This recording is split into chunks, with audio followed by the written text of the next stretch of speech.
राज्यातील नागरिक महायुतीच्या कारभारावर समाधानी असले तरी विरोधकांनी जोरदार निशाणा साधलाय। महायुती सरकारच्या नाकारतेपणाची वर्षपूर्ती अशी टीका काँग्रेस नेते विजय वडेट्टीवारांनी केली आहे। ज्यांनी परीक्षाच दिली नाही त्यांना कसले गुण द्यायचे असा टोलाही त्यांनी लगावला। वर्षभरात जनतेच्या पदरात काय पडलं असा सवाल खासदार सुप्रिया सुळेंनी केलाय।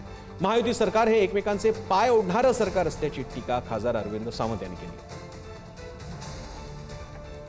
मराठवाड्यात आलेला जो काही प्रचंड पूर आला आणि त्यातून शेतीचं नुकसान झालं, त्याची काय उपलब्धी आहे ते सांगावी। मला एकूणच वाटते की सरकार वर्षभर म्हणजे वर्षभराची ही उपलब्धी सरकारच्या नाकर्तेपणाची उपलब्धी आहे, सरकारच्या अपयशाची उपलब्धी आहे।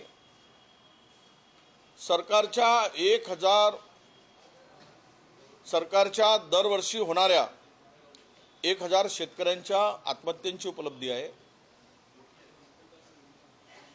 महिलांवरील आणि मुलीवरील वाढत्या अत्याचारांची उपलब्धी आहे।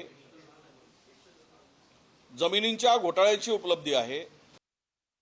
खरं तर 1 वर्ष पूर्ण झालं तर खरं तर शुभेच्छा दिल्या पाहिजेत, पण या 1 वर्षामध्ये एका विश्वासाच्या नात्याने महाराष्ट्राच्या मायबाप जनतेने खूप मोठ्या संख्येने मतदान करून यांना एक संधी दिली। म्हणजे अभूतपूर्व असं यश या सरकारला मिळालं।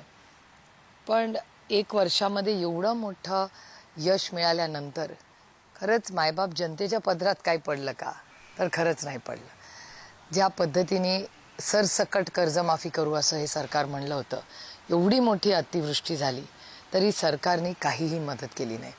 मग आम्ही महाराष्ट्र गीत म्हणतो, दिल्लीचे ही तख्त राखे तो महाराष्ट्र माझा। गेल्या वर्षभरात आम्ही एकच पाहतो, दिल्ली पुढे ही गुडघे टेकी तो महाराष्ट्र माझा। लाचारांचं आणि भांडखोरांचं सरकार, एकमेकांचे पाय ओढणारे खेकड्यांचं सरकार, असं हे सरकार तिथे बसलेलं आहे। महाराष्ट्राची एवढी अवनीती सांस्कृतिक, राजकीय, सामाजिक कधी झाली नाही, तेवढी अवनीती यांच्या काळात आज झालेली आहे, लक्षात घ्या।